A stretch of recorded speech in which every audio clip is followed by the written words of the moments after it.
Welcome to Mortification of Spin, Bully Pulpit, a casual conversation about things that count, with Carl Truman, Todd Pruitt, and Amy Bird.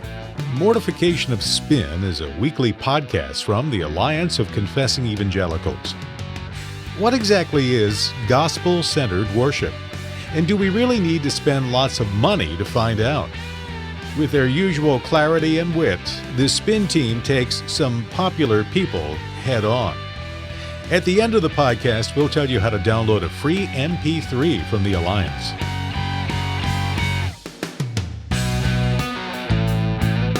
Well, today we want to talk about a topic that should be of interest to all Christians out there.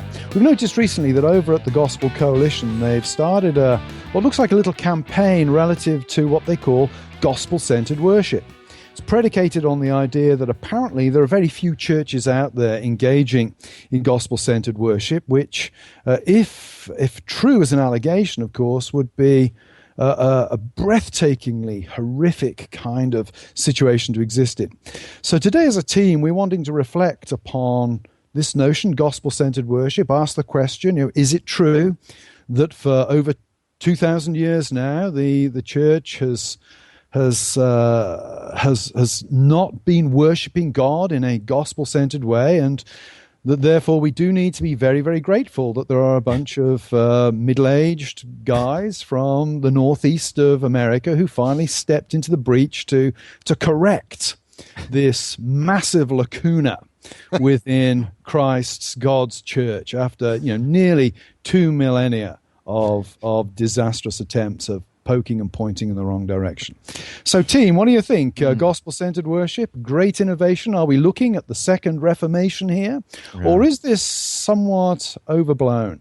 Yeah. Finally, someone gets it.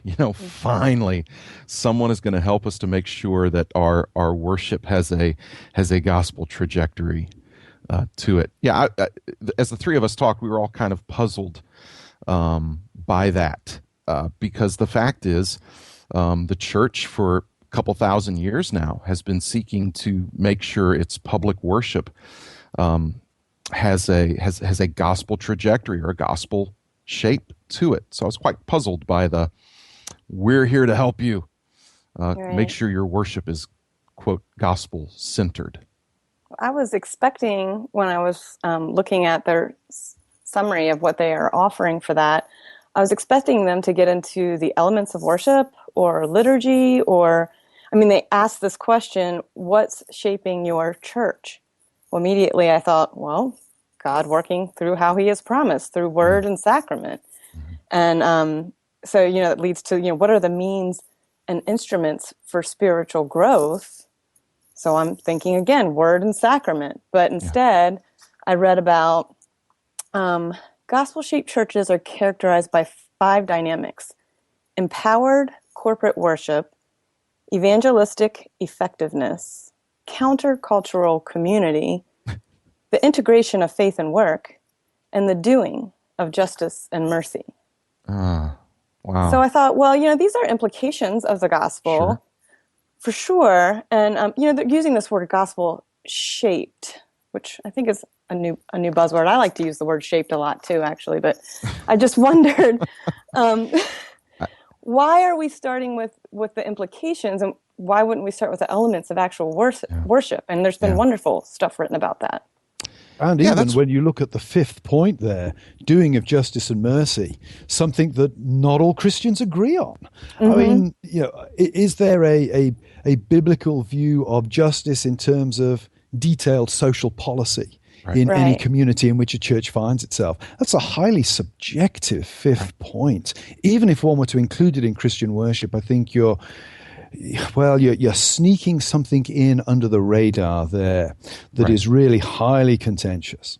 Mm-hmm. Mm-hmm. And I don't understand what empowered worship is. I don't understand what a lot of this is.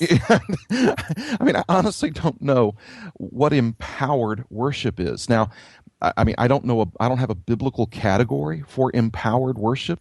It seems like a loaded term. Again, highly subjective. Mm-hmm. I don't know what that means. And to the point of innovation here, didn't didn't the Protestant church kind of settle on some of these issues around 500 years ago or so? Right. I mean, you think about the historic liturgies that came out of the Protestant Reformation. Luther worked very hard to develop a liturgy for public worship that would be reflective of gospel realities. Calvin did the same thing. You can still find the liturgies that those men and some of those men associated with him developed, and they're beautiful things. I don't know why that needs reinvention, or if we need to move on as if that work wasn't already carefully done by better men already. Well, yeah, and these five dynamics of gospel-shaped churches, they seem to imply that we become the actors instead of God in worship. Yeah, we do church, whereas Right. church is actually an act of God's grace. Right. It seems to me to be a concatenation of cliches. Yes. To be fair, or to be unfair, perhaps, as the people criticize will think. But empowerment, gospel-centered, mercy, justice. Sadly, these have become cliches in the way that they're used. I think we have a generation of people whose spiritual gift seems to be the ability to state the blindingly obvious or the utterly meaningless in a way that makes it sound like a profound insight that nobody else has ever had. Right. And it's no wonder that guys like myself come across as curmudgeons, because we really think, they did this better 500 years ago. They did this better 1,000 years ago. I'd rather read those guys than these guys. At least those guys didn't think and speak in cliches. Right. At least when they said something, it actually meant something rather than just sounding cool. That exact point is one of my fears about the term gospel-centered. Again, I'm thankful for that term. I'm thankful that 15 years ago or so, guys were saying, hey, listen, we seem to be neglecting the gospel here and a lot of what we're doing in church. I'm really grateful for that. But it seems to have become a cliche that it's just kind of said. And you can take anything, whether it is baking cupcakes or crafting a worship service, and say gospel-centered, as if something really deep has just happened. And I'm concerned that what's going to happen then is the gospel itself is going to lose some of its punch in our vocabulary because it's become a cliche. Well, let me ask Amy then. It's very easy for us to sit here and take pot shots at people who are doing this stuff. I suppose on one level, we'd want to acknowledge that it sounds horribly patronizing. It is horribly patronizing. Their hearts are in the right place. They're wanting to do something good for the church. It behooves us not simply to be critical, but also to offer a positive alternative. Amy, what if I were to say to you, okay, Amy, produce me a 12 DVD course that we can sell at great expense to boost our coffers on worship, what would you put onto those DVDs? Oh my goodness. Would it take 12 DVDs? Is the first question. I mean, that's a good question. I mean, I really think that we just, and maybe another overused word, but we need to just stick to the ordinary means of grace that God has promised to work in a powerful way through His Holy Spirit. And, that's empowered corporate worship to me. And so it would be if I were to write about it, which I'm no expert in this area, so I shouldn't. But I would say that it would be very focused on how my denomination worships, because isn't the worship service a major reason why we have the separation in denominations? Absolutely. So when you have a coalition trying to resolve this gospel-shaped worship thing, I do think it becomes very focused on man then, instead of God acting in worship. Yeah, Can you remind the listeners of which your denomination is, actually? I'm OPC. Yes. Well, as someone who's Just still in case anyone had PCA, forgotten. as someone who's still gladly PCA, that's a hugely important point, Amy, because how do you produce material for, quote, gospel-centered worship and not take a position on the sacraments? Right. On baptism and the Lord's Supper, which are in some, they're the visible word preached, but we can't say anything specific about it because we're a parachurch organization that doesn't take a position on baptism and the Lord's Supper. How do you do that? Yeah, and it's kind of boring to write about invocation and greeting and Mm-hmm. the reading of the law. But Right. that's what the elements of worship are. Going through this liturgy of what a church does during worship. Right. It's not. It doesn't sound as good as countercultural community, but we do know that God is calling all types of people. Yeah. Yeah, I mean, we might say, the ordinary means of grace is a cliche, but it's a cliche you can believe in because it's a cliche that means something. Right. Right. Something like that. God speaks to his people through the reading and the preaching of his word. He delights to hear the singing of his people. The minister is to lead the people into God's presence through prayer. The sacraments seal on our hearts the grace of the Lord Jesus Christ. What more do you need? Right. That is the gospel. You read the services in the Book of Common Prayer. You look at Knox's liturgy, look at Calvin's liturgy, read Luther's liturgy that took him 5 years to produce, partly because he wanted to get the music so right. You read these great liturgies, and frankly, so much of what goes on today is thin gruel. Right. It is not well thought out. It is not put together by the greatest theological and ecclesiastical minds of the generation. Yeah. So why squander the inheritance of the past for the mess of pottage that we're offered in the present? I find it depressing, actually, that this is where Reformed evangelicalism is heading, that we do seem to be abandoning the great of the past. Yeah. Yeah. Not that we should live in the past. We need to be speaking to our day and generation. But the basic elements of worship were very, very clearly and carefully hammered out for us, as Todd said, 500 years ago. Yeah. And I would highly recommend the late Robert Rayburn's book, "Oh Come Let Us Worship." Robert Rayburn was the first president of Covenant Theological Seminary, and he wrote this wonderful book, and it's doing just exactly what you said, Carl. It is commending to a new generation those liturgies that men like Calvin and Luther labored over, and he's introducing that to a new audience. The book came out in 1980. It's not brand new. It came out in 1980, and all he does is go through the historic Protestant Reformed struggle to come up with a biblically faithful, dare I say, gospel-centered liturgy. Read Rayburn's book if you want a more contemporary advocate for the great traditions that were won over in the Protestant Reformation. Worship for those who aren't struggling with attention deficit disorder. Exactly. Yeah. Exactly. Yeah. Thoughtful and carefully laid out. Mm-hmm. And there's empowered worship for you. Yeah. Worship that embraces those ordinary but powerful means that the Lord has graciously given his church. It's not sexy, but that's empowered.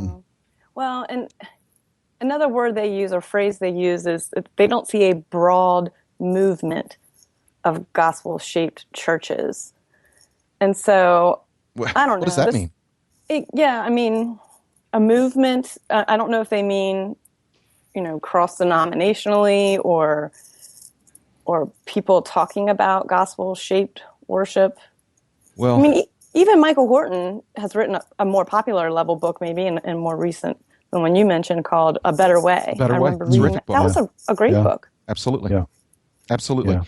And, again, I'm not surprised that a parachurch organization says, hey, there's no movement, so buy our stuff.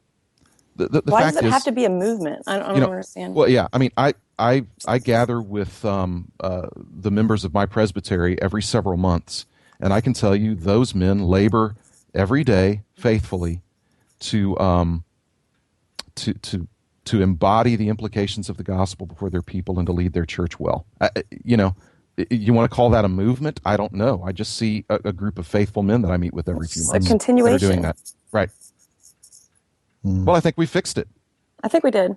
Once again, the world is a better, safer place thanks to the Mortification of Spin team. Wow. Well, so you heard it here first from the Mortification of Spin team.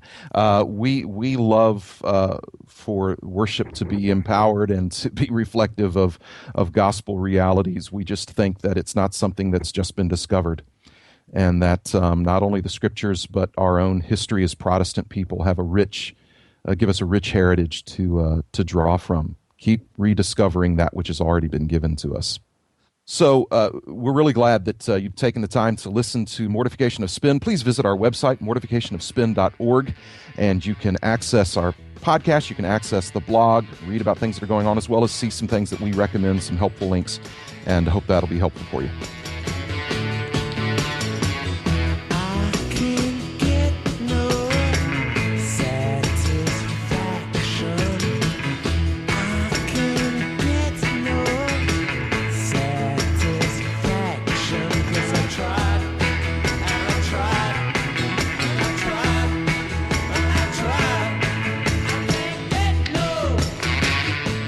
Thanks for listening to Mortification of Spin, Bully Pulpit, a podcast of the Alliance of Confessing Evangelicals. The Alliance is a coalition of pastors, scholars, and churchmen who hold the historical creeds and confessions of the Reformed faith and who proclaim biblical doctrine in order to foster a Reformed awakening in today's church. Make sure to visit our website, mortificationofspin.org, to download Reformed Worship Mistakes to Avoid by Terry Johnson. Next time, the Spinners celebrate their 100th episode. They've got a special program for you. You won't want to miss it. Again, as we were reflecting on the first 100 episodes, 3 themes emerged as things that we perhaps have focused on. One of them is ecclesiology and authority. Another one was the issue of women and abuse. And the third one was Christian celebrity and the use of humor. There is also the inability of you guys to actually pronounce the English language correctly that has come through rather dramatically over these 100 episodes. Again, thanks for listening. And don't forget to visit mortificationofspin.org to download your free MP3.